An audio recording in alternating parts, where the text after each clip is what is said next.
In this video, we are going to introduce the special theory of relativity. So this unit is going to be divided into a day on introducing the theory of relativity, which is what this video is.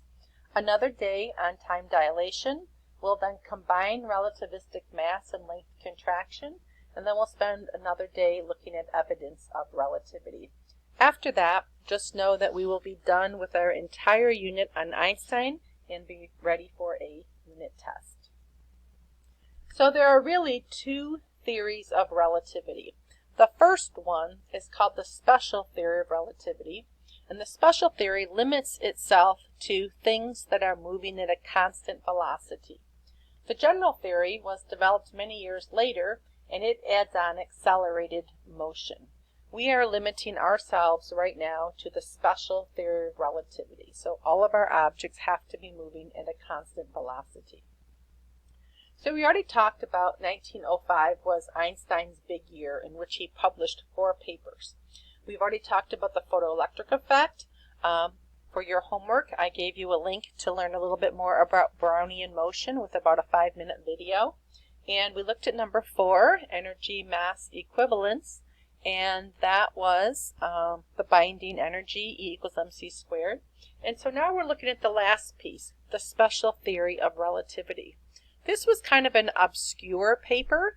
It didn't get as much recognition, partly because it was a thought experiment. It was a theory that was written on paper with no evidence, no proof, no prototype. And so Einstein won the Nobel Prize for his work on the photoelectric effect, and this theory did not get a lot of attention. But it wasn't until after Einstein died that we actually started collecting evidence, and we now realize how profound his special theory of relativity is.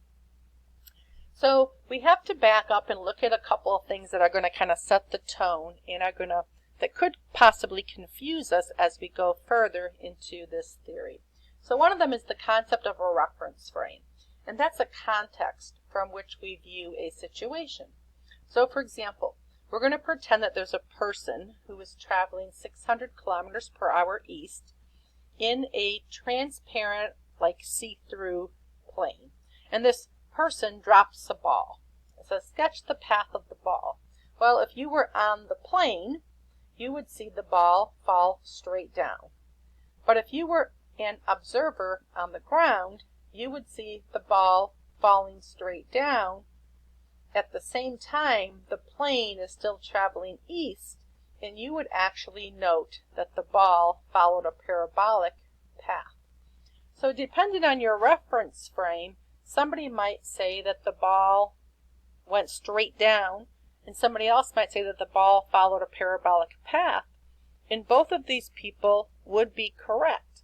So in both of those reference frames, the physics is true and it's the same, but it gives the person a different perspective from which to describe it. All right, the other thing that comes into play is a concept of relative velocity. And just a little FYI, relative velocity is a topic in AP Physics C. So we should be aware of this one. So it says, because of different reference frames, it is impossible to describe motion with absolute uncertainty or with absolute certainty. We talked about this a little bit last year. For example, you're sitting on your chair, and I said, what's your motion? And some people might say, I'm at rest. Somebody else might say, well, my motion is a circle because I'm going around the sun. Somebody else might say that my motion is revolving as the earth spins. And so we can never truly say what our motion really is because our motion is defined by our reference frame. So the concept of relative velocity means if I don't know what my motion is and you don't know what your motion is, and we pass each other, we really don't know what the motion is. But we can recognize a difference in motion or a difference in velocity between us. So for example, in your notes I think I talked about a car traveling down the street, and in my video here I have a rocket ship. So I'm just going to turn it into a car down the street here for a minute. So let's say I had a car traveling down the street, 25 meters per second. And then a car whizzes by me 30 meters per second. All I know is that that car is going 5 meters per second faster than I am. And if I was traveling down the street 25 meters per second this way, and a car was in the other lane going the opposite direction, let's say 30 meters per second, all I know is that our separation, the separation between us, is increasing very rapidly. And so that would be my 25 going this way, his 30 going this way, and our separation, or our relative velocity, I would add them, would be 55 meters per second. So relative velocity is just the difference between the velocities. And so that's really what we're studying in the theory of relativity, are relative velocities. But to make things easy, we can just always pretend that the other guy is at rest, and that makes it easy for us. Or we can pretend that we are at rest and the other guy is moving. All right, the next thing is something called the ether. So in the midst of this scientific revolution in the late 1800s, scientists believed that all waves traveled through a medium. Like, for example, sound had to travel through air, water waves needed to have the water molecules. And so when we were trying to figure out the nature of light, scientists were super convinced that light also traveled through a medium, and they were working really hard to detect this medium.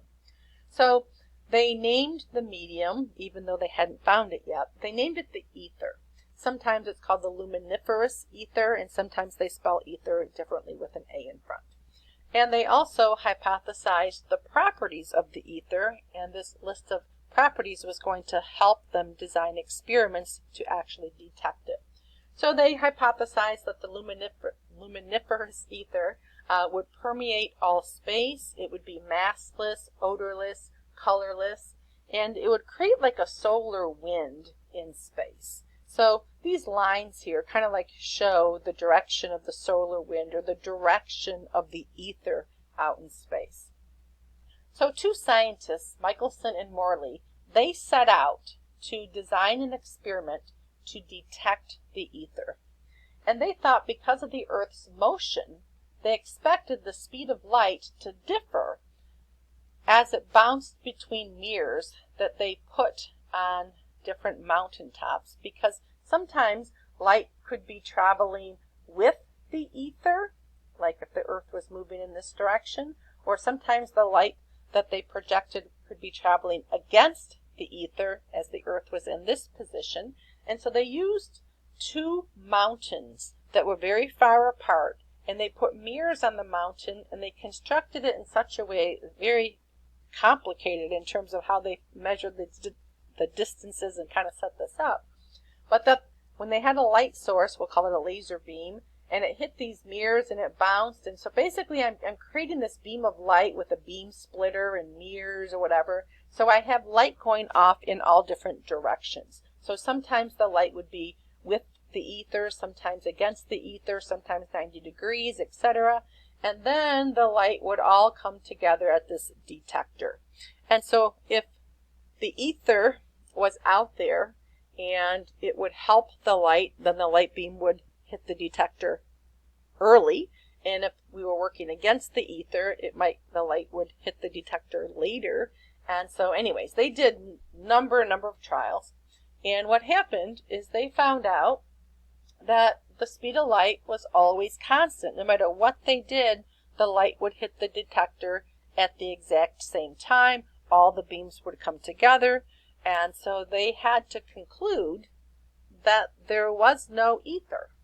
And so they won a Nobel Prize for discovering that the ether does not exist, even though they set out to actually detect the presence of the ether. So I also wanted to remind you that Einstein was different than other scientists of his day. So the early philosophers explained and interpreted what they saw. Galileo in the 1600s was considered the father of science because he actually made statements based on the data that he collected and the evidence that he had. Newton also continued his work and did important work in motion, gravitation, light, color, and optics, all based on data and experiments that he performed. But Einstein was different. He did not perform all the experiments. He just wrote a whole bunch of stuff in his notebook and came up with what are called thought experiments. And now we actually have a phrase, thought experiments, that are contributed to Einstein. So this is kind of a really cool video on this, but especially the first 48 seconds. So I highly recommend that you watch that last video there. Alright, so in Einstein's theory of relativity, in his paper he outlines two postulates. And these two postulates really are outcomes of the work that we just discussed. So one of them is that the laws of physics are the same in all reference frames. Even though I might be in the airplane or not in the airplane, and I might see something and describe it differently, the physics in both reference frames is true and valid, even though we have different descriptions. The second one comes from Michelson and Morley's experiment that no matter what we do, the speed of light is constant and there is no ether to affect that, so we just have to go forward with the belief that the speed of light is constant. So going forward with these two postulates, as simple as they sound, it really creates some problems. So one of them is vector addition. So a simple example. Let's say that we're on a train traveling 20 meters per second east, and a student throws a ball 5 meters per second east. What is the velocity of the ball? Well, somebody in the train might say 5 meters per second east. Somebody outside the train would say, well, it's going to be the speed of the train plus the speed of the ball, and then it would be 25. Either of those would be fine according to Einstein's postulates. However, with light, everything then falls apart. So it says, consider a flashlight at rest. So here's Einstein holding a flashlight. So the light, the speed of the light, or the velocity of the light coming out of the flashlight is 3 times 10 to the 8th meters per second.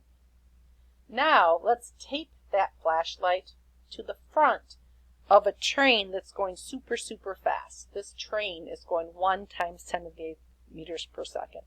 So the speed of the train plus the speed of the light equals the speed of the light has to remain constant. So all of a sudden, vector addition isn't working for me anymore.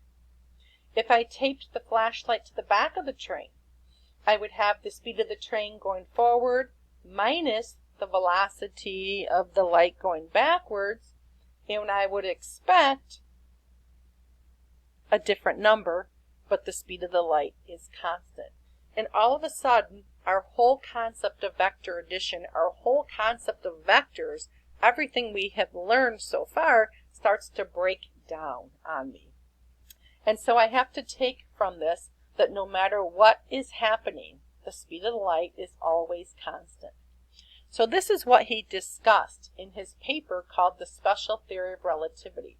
He discussed changes that have to occur in time, mass, and length, which also affect energy and momentum, that have to occur as a result of these postulates.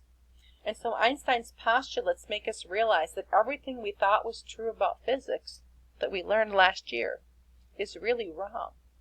And while these changes actually occur at all speeds every day, the effects of relativity are actually rather insignificant at low speeds, but become very, very apparent at objects that are traveling near the speed of light. And right now we're doing a lot of studying in physics with particle accelerators and taking tiny, tiny particles and making them move at velocities near the speed of light. And if that's happening, we need to understand the relativistic effects of mass, length, and time so that we can better analyze those results. I hope you enjoy the unit. I really think it's a fun one.